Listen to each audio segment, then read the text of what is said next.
We thank God. We have seen today. We saw yesterday, and we have seen today. And we are praying by God's power. We want to see tomorrow.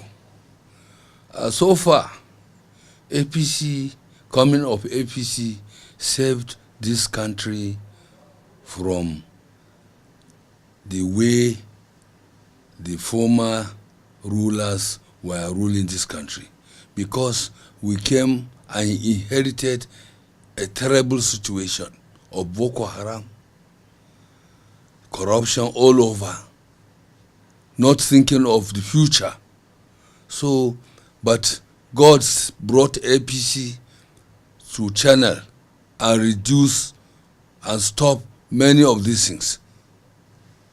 At least Boko Haram, there are no more within this country. Even if there is any, they are by the border of the country. Today, the president is fighting corruption, and in any country that corruption moves or corruption is being targeted or is the market of the day, no country develop. The country will go down the drain.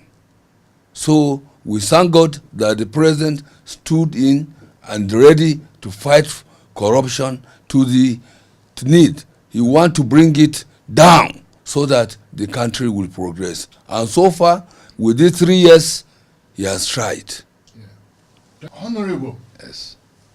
If I may take you back. Yes. From your profile that I have before me here, you are once a member of the Second Republic, that is the House of Reps, under MPN platform, Correct. Representing Abuja Federal Capital.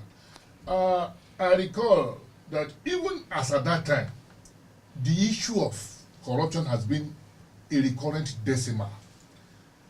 In the First Republic too, where you have the Baliwas of this world, the Zigs of this world, the same problem of corruption was said to be endemic. That was what led to military intervention. Now, for this administration to say that they are focused alone, they are messianic and all the rest, how will you justify this stance? Because we still find instances of corruption all over the place. It's less. Because when you talk of commodity cost rise and so on, in Second Republic, you cannot ask Mr. President for any Ghana must go. No way. Shagari, look at the history. Go and see Shagari. He is now blind. When you look at him, you will know he doesn't have anything.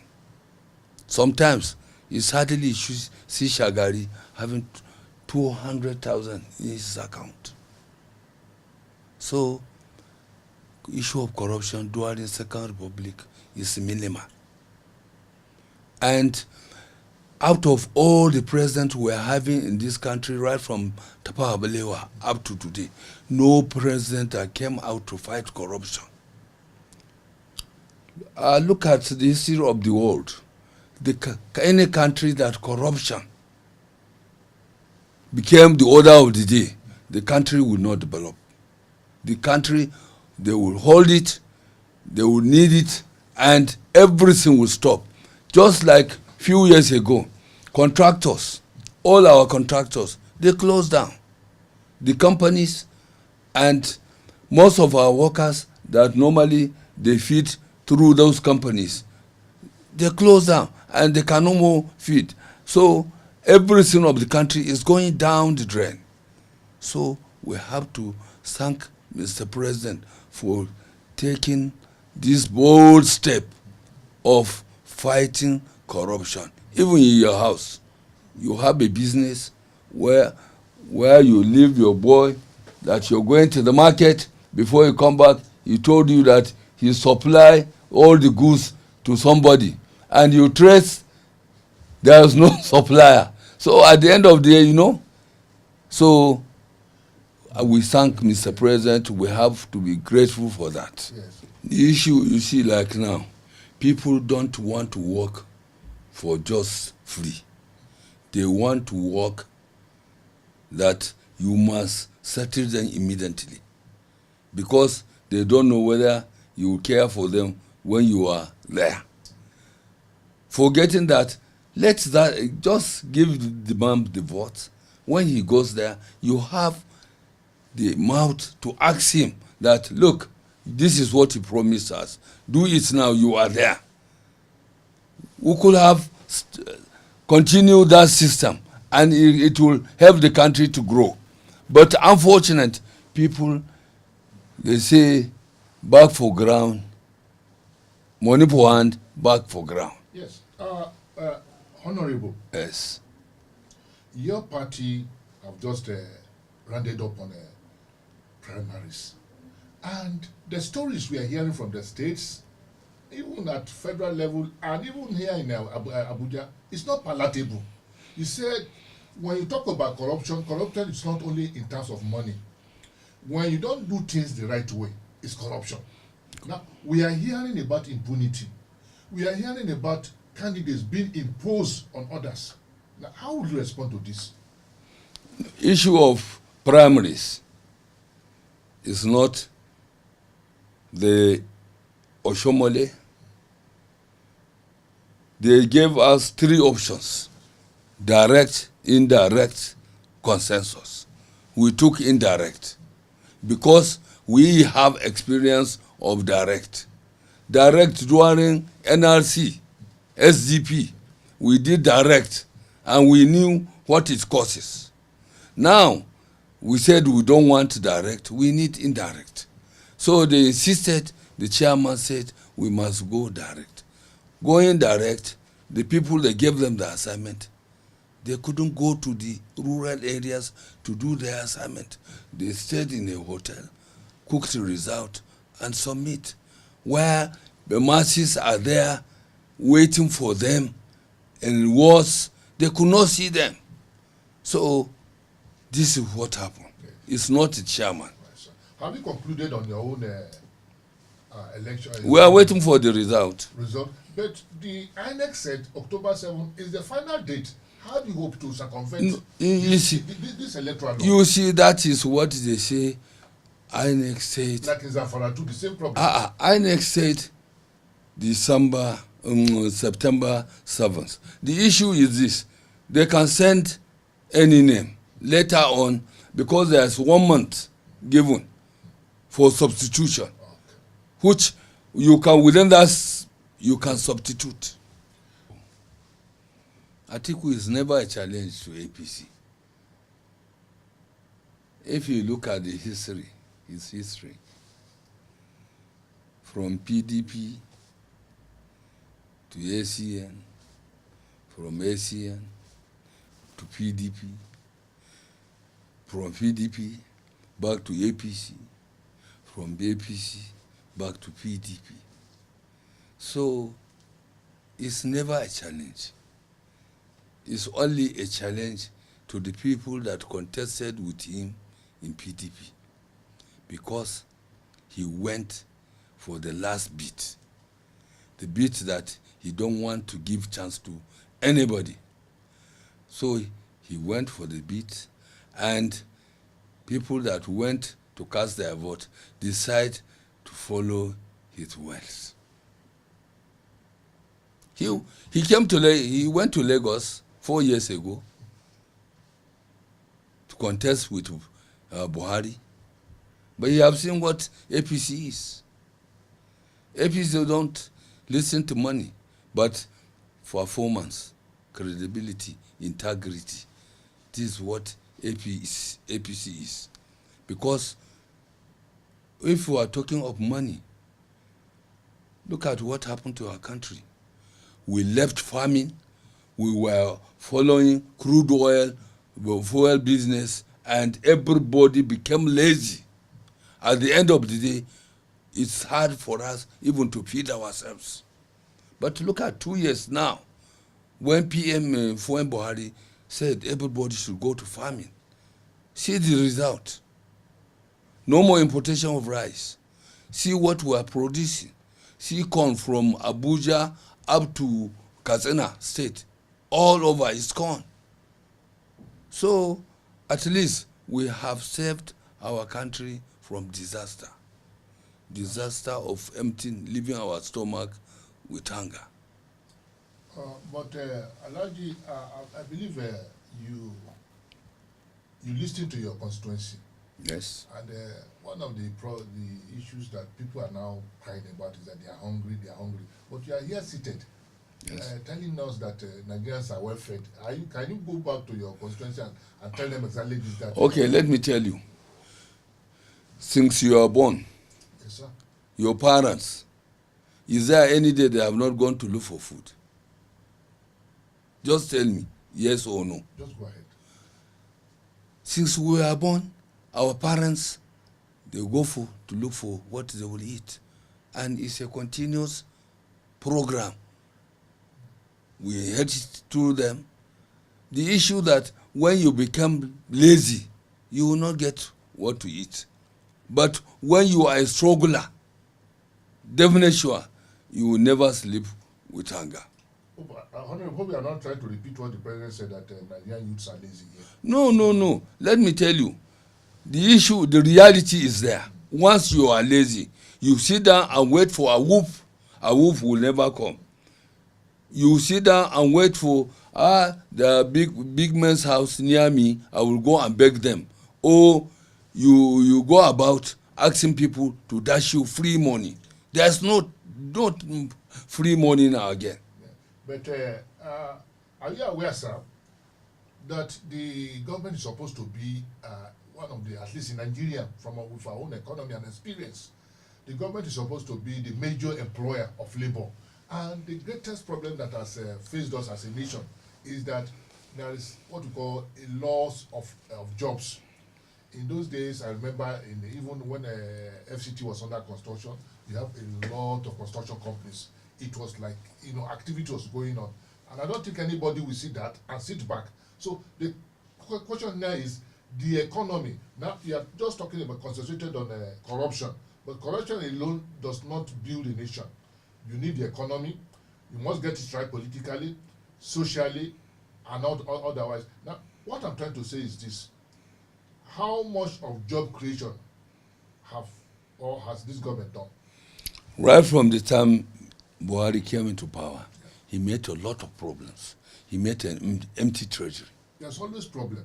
No, he made a lot. You see, when the oil booming was there, they didn't save for tomorrow's problems. They forgot.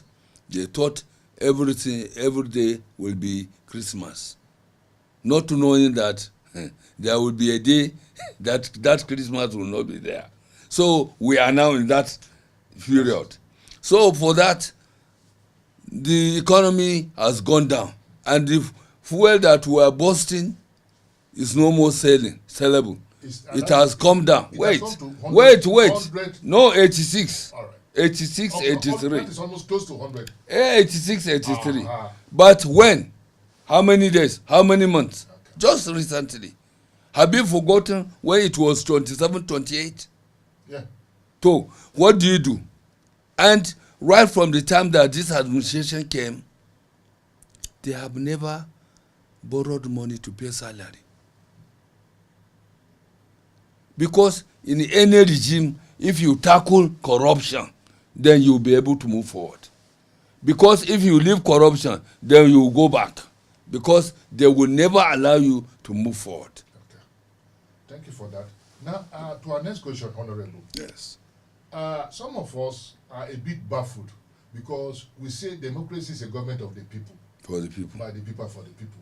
But in APC, the idea that only one man is capable of solving all the problems of Nigeria is something that some of us, in a country of almost 200 million, then you say it's only Buhari, aside from Buhari, no other person within the APC. Not to talk of other. Why do you see this? Is this a government of one man or the democracy in action?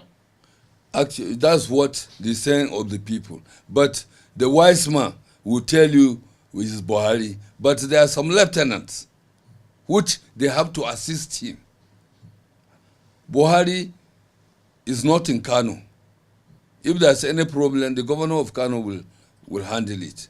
Buhari is not in Rivers. If there's any problem, Rivers will handle it. So the issue is, unless people want Buhari to put his mouth, and he's a leader that unless it becomes necessary, he will not talk. So I like his style, and I appreciate the way he moves, and he should continue. You are contesting for Senate. No, you want to be a senator in the Federal Republic, capital is F.C.T, and that is a very important seat.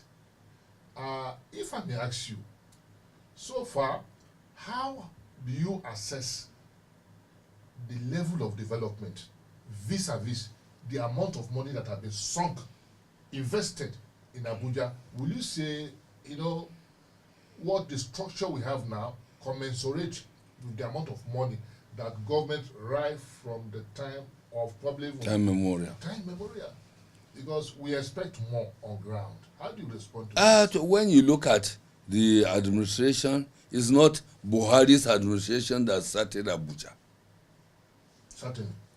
So now you'll watch and see. What he is doing now is to finish the remaining project. You have seen roads that the minister is finishing. The roads that Bega left since Duani Shagari is now that they are finishing. Continuous project. He don't want to bring new projects, and while the old one is there. So he insisted they must finish those projects, and that's what they are doing. Now, regards to the development, the country is developing. Look at Nigeria. When you look at Nigeria at 70s, when we went to Lagos for FESAC, you see what Lagos was. And go to Lagos today. Lagos have changed. And when Lagos was a capital, and today is another place, it's a capital of the country. Look at the development. At least Nigeria tried. If you leave Nigeria and go to African countries and see their development, you'll find out Nigeria have tried a lot. Yeah, Nigeria has tried a lot. But, Honorable, you recall that Nigeria got its independence by 1960, Ghana by 1957, and India almost the same time, including Malaysia. We all started this race of development almost at the same time. But do you know, as we are talking now, you cannot compare development in places like Malaysia. Malaysia came to Nigeria sometimes to come and borrow the seeds of palm oil, palm kernel. Today, Nigeria is almost importing that same product from Malaysia. And you are saying we are developed. We say to whom much is given, much is expected. God has given us oil. God has given us the land. Are you saying you are satisfied with the level of development? This is why I told you that crude oil made us lazy. Since crude oil made us lazy, we decide to forget issue about farming, generally cattle rearing, and so on. And everybody was waiting to see how money will come freely without doing anything. And that thing cannot continue. Then one day we wake up, God brought the thing down. You cannot sell it. Is it God or the devil? God. Okay. God. Whether God or anything, you can call it. God brought it down. So now, everybody have to wake up. Since you cannot sell what you have to find another means. So that's why we diversify into farming and solid mineral, which is now making the country to take up and to double our effort in trying to see that the economy raise up. Look at our reserves. Today, we have about 40-something billion reserve. We thank God. Few months ago, the reserve was down, but coming of Buhari, the reserve has gone up to $44 billion. So You know, Nigerians are respected outside because issue of nonsense importation, like toothpick and so on, which are not necessary. We have bamboo, which can produce toothpick within the country. So if we are not lazy, we'll do these things. We have the raw material. We can do everything. So I appreciate the way the government is going, that they want things to be produced in this country, not to import. Yeah. Honorable. Yes. With due respect to the political class in Nigeria, it is only in Nigeria, I would say, that somebody will be coming to an office, either as a whatever level, and he doesn't come with a clear-cut ideology or roadmap or blueprint of what he wishes to achieve in office. Having said that, you are contesting for this as a senator, or for the, to go into the Senate. What is your agenda for F.C.T? My roadmaps are, one, you see, it's only one senator for Abuja. And in those days when they make this law, we were about 500,000. Now, Abuja has getting to population of 4 million. So we need additional 2 senators that are left, so that let it be 3, so that the city will have 1, the area councils will share the 2. We share the remaining 2. So, and House of Reps, the same thing. We need about 10 members of House of Reps. 10? 10. Who will be paying the salaries? The salaries? No, if they ask all the members to go and take salaries in their state, then they will come back to Abuja and take their salary. Then, after that, issue of development. Abuja was about 500,000 when we started. Now, 4 million. We have to create more area councils to be able to control the population, control the security. And you put structures that will mine all these areas. But if you leave them like that, it will be dangerous to the system. So, and all these things are my agenda that I will pursue if given chance. And issue of resident, indigene, all should go away. We are all living in Nigeria. Just like, look at Lagos. When you go to Lagos, nobody tell you are Lagosian, nobody tell you this. We should live like that, yeah. Free world. Finally, there can be no development where there is no peace, tranquility, unity, understanding, and security. And these are the issues bedeviling or facing the country today. Now, as a senator, what are your suggestions towards unifying our people? Because it is said a house that is divided against itself cannot stand. The issue is this. I'm Hausa, I'm Fulani, I'm Yoruba, I'm Igala. How do we stop this? And that is the problem of Nigeria, and religion too. No, the issue is when there is trust within ourselves, all this thing will not rise. But when there is no trust, then you find pickpockets of these things.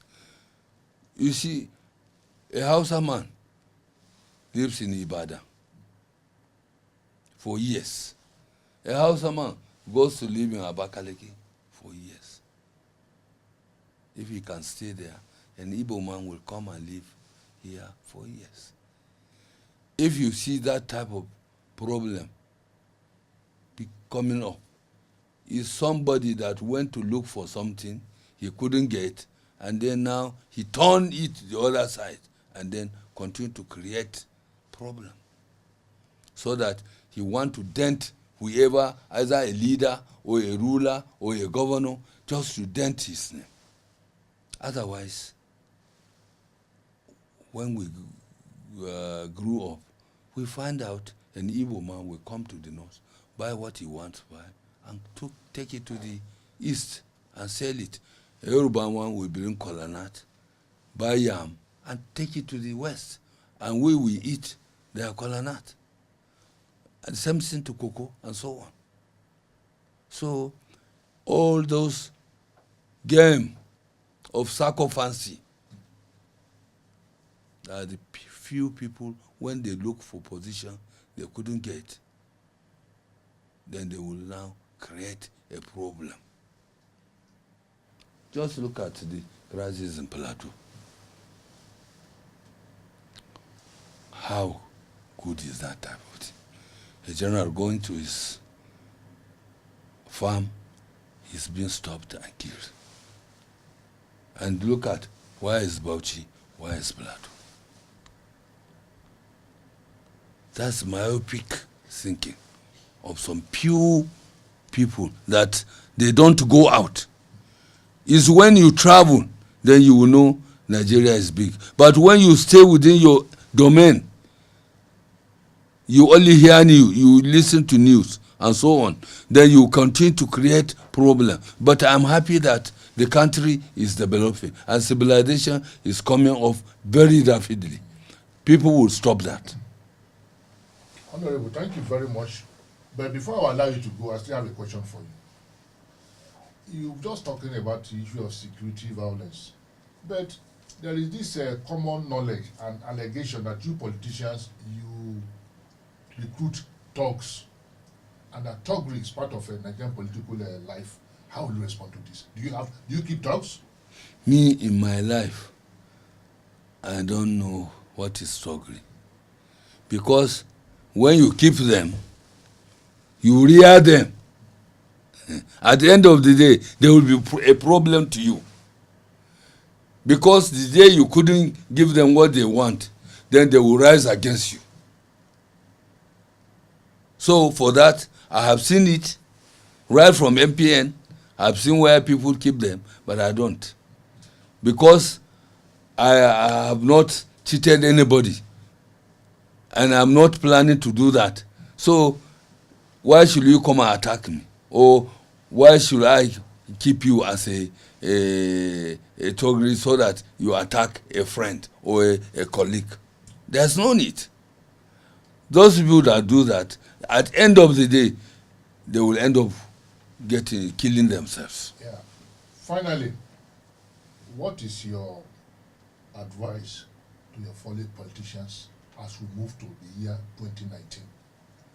What advice do you have to give to them in the area of maintaining peace, in the area of moving the nation forward?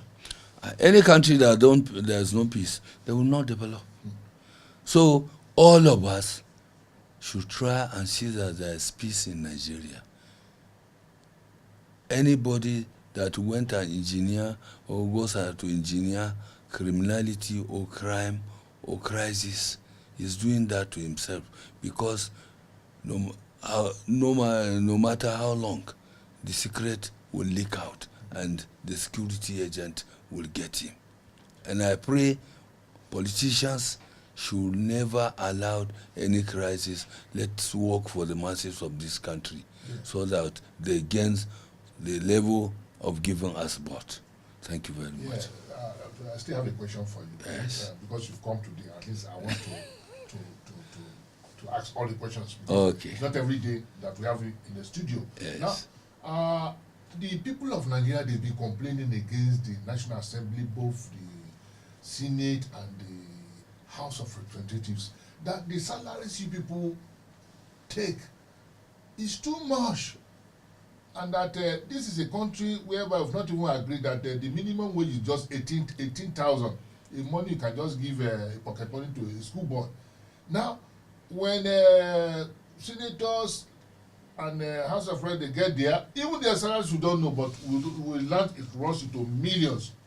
And when the overall, this is that the whole thing runs into billions, which is beyond the type of economy we have in Nigeria. How will you when you get there, And will you support a cut in salaries and other emoluments earned by honorables and legislators? The issue is that when I am there, when I see my first payment, I will be able to determine how much, and then I will look at Nigeria. Will you support? I will not support me getting huge amount of money and the masses are suffering. I will never support it. I will cut my salary down. No, you cannot cut it by yourself. No, I will tell them. Can you support? I will bring a bill. A bill? I will bring a bill. If they reject it, Nigerians are seeing. We are waiting for that day. Inshallah, I will do it. Thank you very much. Thank you.